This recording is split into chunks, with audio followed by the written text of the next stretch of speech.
ప్రధాని శ్రీ నరేంద్ర మోడీ విజయ సంకల్ప సభ పటాన్ చెరువు పర్యటన సందర్భంగా ఘన స్వాగతం. డాక్టర్ అంజిరెడ్డి బీజేపీ రాష్ట్ర సీనియర్ నాయకులు, మెదక్ పార్లమెంట్.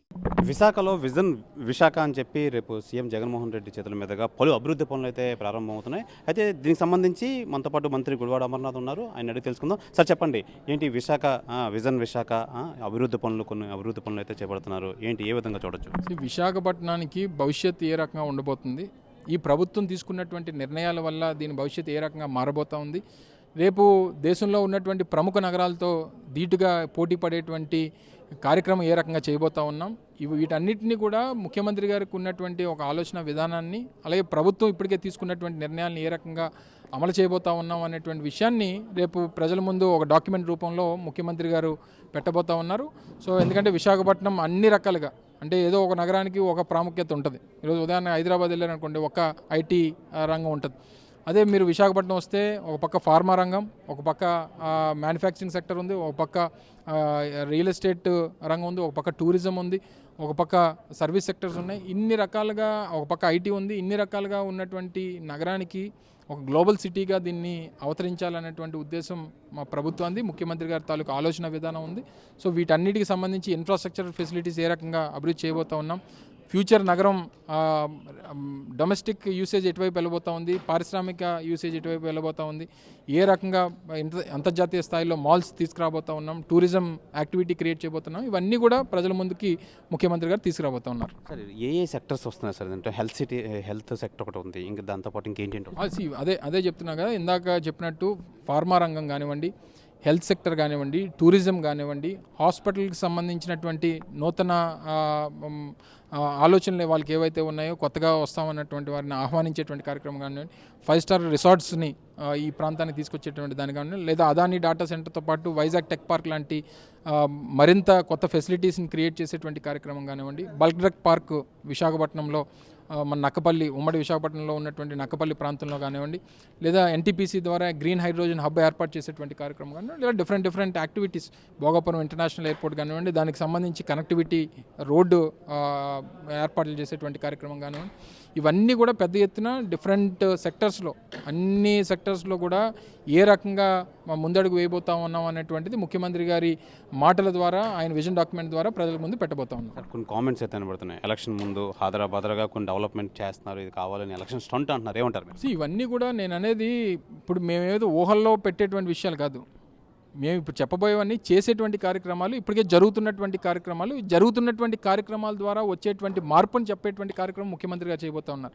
రేపు చెప్పబోయేటువంటి ఏ ఒక్క కార్యక్రమం కూడా ఊహల్లో పెట్టేటువంటి పరిస్థితి ఉండదు, ఏది గ్రాఫిక్స్లో చూపించేటువంటిది ఉండదు. ప్రతిదీ కూడా రేపు జరగబోయేటువంటి కార్యక్రమాలు, జరుగుతున్నటువంటి కార్యక్రమాలు, జరిగే దానికి ఇప్పటికే నిర్ణయాలు తీసుకున్నటువంటి కార్యక్రమాలు మాత్రమే ప్రజల ముందు పెడతాం. ఏదో విశాఖపట్నాన్ని చూపించి విశాఖపట్నాన్ని ఇంకో న్యూయార్క్లా చేసేస్తామో, లేకపోతే ఇంకోటి చేసేస్తామో, లేకపోతే ఇంకో సింగపూర్లో చేసేస్తాం అనేటువంటి విషయాన్ని చెప్పేటువంటి సాహసం మేము చెయ్యం. ఎందుకంటే ప్రజలకు కూడా నమ్మశక్యంగా ఉండాలి, ప్రజలకు కూడా చెప్పేటువంటి విషయాలు సత్యానికి దగ్గరగా ఉండాలనేటువంటి విషయాన్ని మా తాలూకా ఉద్దేశం. సో ఇవన్నీ కూడా డెఫినెట్గా ప్రజల్లో విశ్వసించేటువంటి కార్యక్రమం చేస్తారు.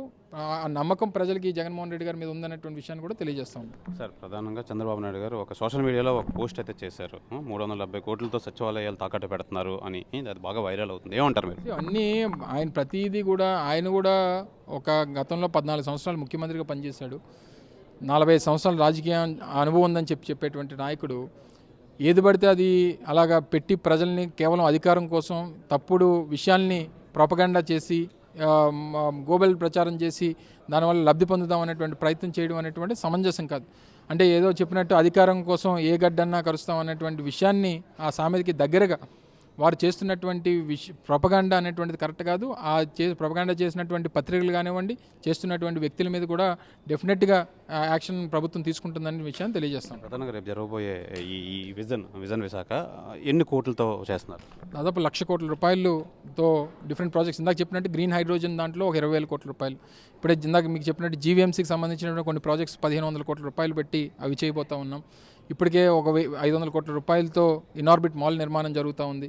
రేపు కావాల్సినటువంటి భోగాపురంకి సంబంధించినటువంటి రోడ్డు ఒక 6,000 కోట్ల రూపాయలు పెట్టి రోడ్డు నిర్మించేటువంటి కార్యక్రమం చేస్తాం. ఇలా వివిధ ప్రాజెక్ట్స్ అన్నీ కూడా అన్నీ కలిపి దాదాపు 1,05,000 కోట్ల రూపాయలకు సంబంధించినటువంటి వివిధ రంగాల్లో మీకు ఇందాక చెప్పినట్టు మీరు అడిగారు కాబట్టి ఇందాక చెప్పినట్టు ఫార్మా రంగం కానివ్వండి, లేకపోతే ఇన్ఫ్రాస్ట్రక్చర్ రంగం కానివ్వండి, లేకపోతే హెల్త్ సెక్టర్లో కానివ్వండి, లేకపోతే టూరిజంకి సంబంధించి కానీ డిఫరెంట్ సెక్టర్స్ అన్నీ కలిపి దాదాపు 1,00,000 నుంచి 1,05,000 కోట్ల రూపాయలు ఉంటాయి.